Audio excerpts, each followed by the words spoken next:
Shalom bien-aimés, bonjour à vous qui me suivez, que la paix de notre Seigneur Jésus-Christ soit avec vous tous les jours de votre vie.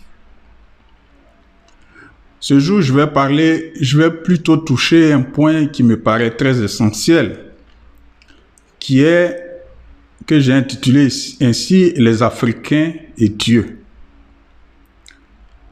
Bien-aimé, j'ai fait la remarque, j'ai entendu par-ci, par-là que le Dieu que nous confessons, le Dieu que nous prions, la majeure partie des Africains nous font croire déduisent que c'est le Dieu des Blancs, c'est la religion des Blancs. Et que les Blancs auraient utilisé ce stratagème pour venir nous pacifier afin de mieux nous asservir.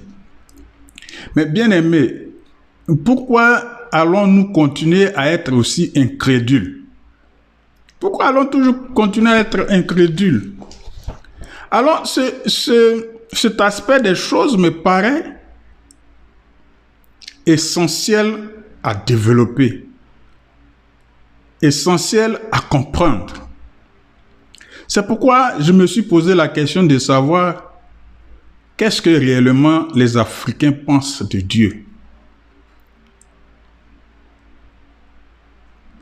Bien-aimés, je m'adresse ce jour à tous ces Africains qui pensent que l'homme blanc est venu avec la religion pour endormir les Africains. Ils pensent que Dieu est un Dieu étranger. Je me pose moi-même la question de savoir comment les missionnaires ont pu convaincre les Africains qu'il existe un Dieu là-haut. Oui, jusqu'à aujourd'hui, je me pose la question de savoir comment est-ce que les missionnaires ont véritablement fait comprendre aux Africains que nous sommes qu'il y a un Dieu qui existe là-haut. Mais par contre, je sais que Dieu, celui qui a un nom dans chaque communauté et ethnie africaine est considéré comme existant au ciel. Je m'explique. Dans chaque ethnie, dans chaque communauté africaine, le Dieu dont le blanc a parlé qui siège là-haut, ce même Dieu a un nom dans nos différentes ethnies, dans nos différentes communautés, et ce même Dieu-là siège là-haut, dans le même ciel. Alors, quelle coïncidence que le blanc vienne nous parler d'un Dieu qui est dans le ciel et que nous-mêmes nous sommes convaincus que le Dieu que nous appelons dans nos langues, dans nos ethnies, siège aussi là-haut. Donc, bien aimé, pourquoi il y a cette coïncidence? Pourquoi il y a cette similitude? Pourtant, on dirait que c'est le Dieu des Blancs. Mais pourquoi le nôtre aussi siège là-haut? Pourquoi celui dont parlent les Africains et qui pensent qu'ils ont un Dieu qui ne vient pas que les Blancs ne leur ont pas apporté, mais qui siège là-haut? Pourquoi cette coïncidence de là-haut, le ciel? Pourquoi cette coïncidence? Une question à élucider. Mais bien aimé, est-ce les missionnaires qui nous ont inculqué dès que nous sommes en train de grandir qu'il y a un Dieu au ciel? Non, je pense. Non, je pense. Parce que tout naturellement, notre esprit nous fait comprendre qu'il existe un Dieu et automatiquement, nous avons à l'esprit son nom dans nos différentes ethnies. Bien aimé, quand nous sommes en train de grandir, nous qui n'avons pas connu véritablement la colonisation, mais pendant que nous sommes en train de grandir, et même que tes parents ne t'ont pas envoyé, ne t'ont pas pris pour t'amener à l'église, ne t'ont pas parlé de Dieu, mais dès l'instant que tu commences à grandir, tu sais déjà dans ton esprit qu'il y a un Dieu qui existe, qui est là-haut. Et automatiquement, tu as son nom dans ton ethnie. Comment cela s'explique? Parce que rare de savoir qu'il y a des familles qui font l'évangélisation dans leurs différentes familles. Rares sont les familles où on parle chaque jour de Dieu. Rares sont ces familles africaines-là. Mais comment ça se fait que, en grandissant, toi qui n'as pas grandi dans les parvis de l'église, tu sais qu'il y a un Dieu qui existe dans le ciel et tu connais son nom dans ton ethnie, dans ton langage. Donc, bien-aimés, automatiquement, comme je le disais, nous avons à l'esprit son nom dans nos différentes ethnies. Il y a des Africains qui disent c'est le Dieu d'Israël et non de l'Afrique.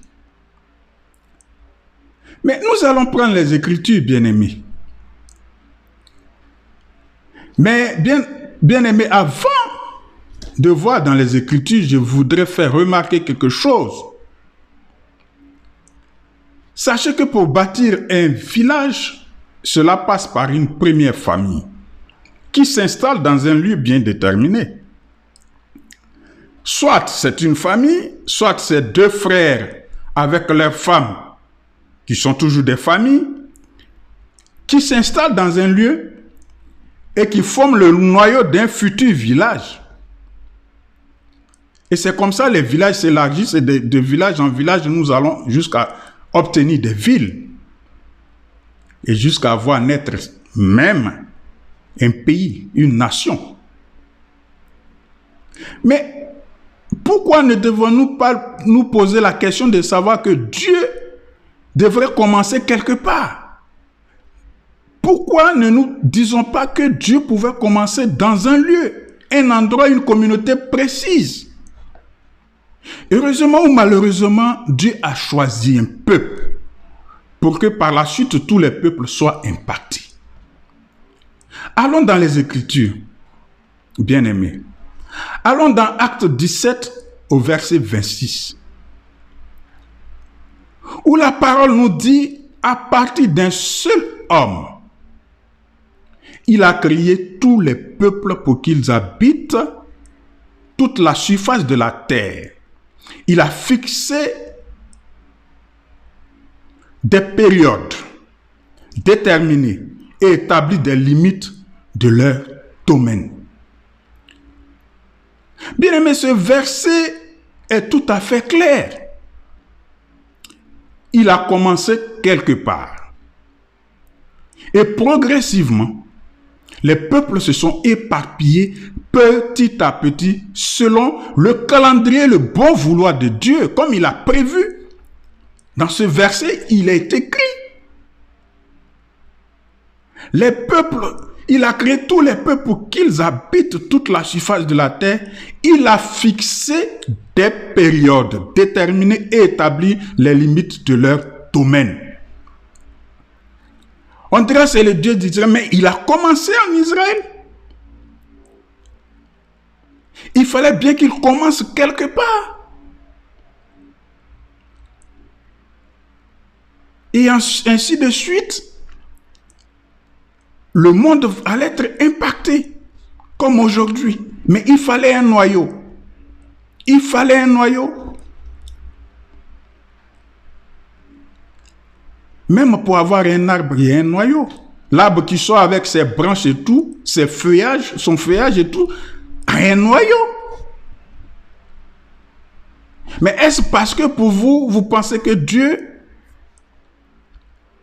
n'a pas choisi un peuple en Afrique, donc il ne vient pas de l'Afrique? Mais ici, il parle de peupler la terre.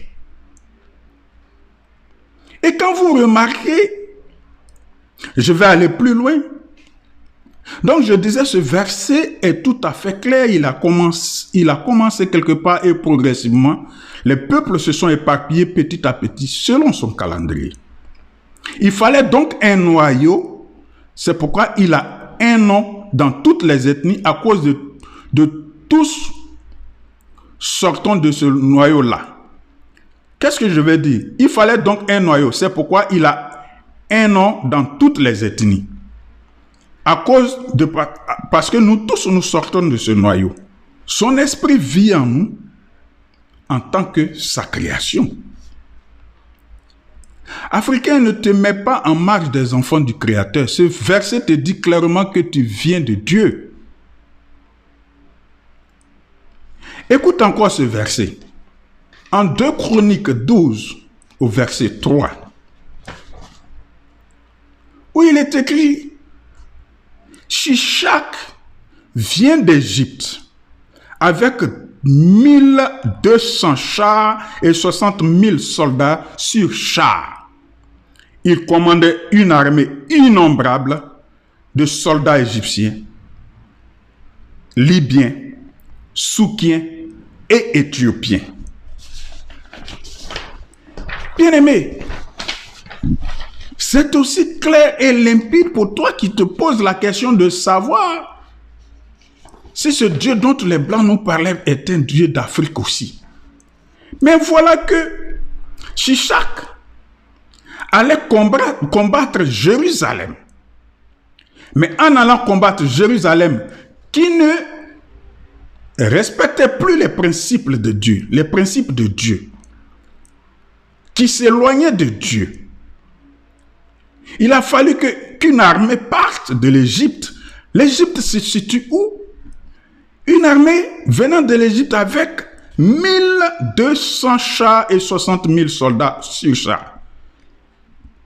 Et Shishak était à la tête d'une armée de soldats égyptiens, libyens, soukiens et éthiopiens.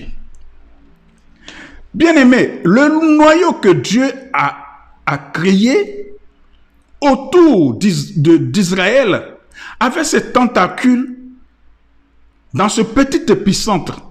Donc, chaque tentacule avait un pied dans un continent, dans chaque continent. Que ce soit en Asie, que ce soit en Afrique, il y avait toujours un pays autour qui représentait chaque continent dans ce noyau que Dieu a créé. La terre est partie d'un épicentre. La tribu est partie, cette tribu-là était dans l'épicentre. Toutes ces tribus-là étaient dans l'épicentre, dans le plan de Dieu. Alors, qu'est-ce que nous ne comprenons pas? Et nous pensons que c'est l'Occident qui nous a imposé un Dieu. Bien-aimé, dis à quelqu'un, fortifie-toi dans la foi. Dis à quelqu'un, crois en la Bible. Dis cela à quelqu'un. Bien-aimé, l'Éthiopie est où aujourd'hui? La Libye est où aujourd'hui? L'Égypte est où aujourd'hui? Donc, Africains, de quel Dieu de blanc dont nous parlons? Ces peuples dans ces versets, sont-ils pas d'Afrique? La Libye, l'Éthiopie, l'Égypte, sont-ils pas des pays d'Afrique? Pourquoi nous devons continuer à être aussi incrédules? Bien-aimé, dis à quelqu'un, quitte dans l'incrédulité. Dis à quelqu'un, quitte dans l'incrédulité. Et va à l'essentiel. L'essentiel qui est de confesser Jésus-Christ de Nazareth et d'avoir comme Père le Dieu très puissant là-haut, que tu connais, dont tu confesses, tu dis le nom dans ton ethnie, dans tes différentes ethnies. Ce Dieu-là qui a un nom dans toutes les ethnies. Il a un nom dans toutes les ethnies, dans toutes les langues. Par contre, il y a d'autres.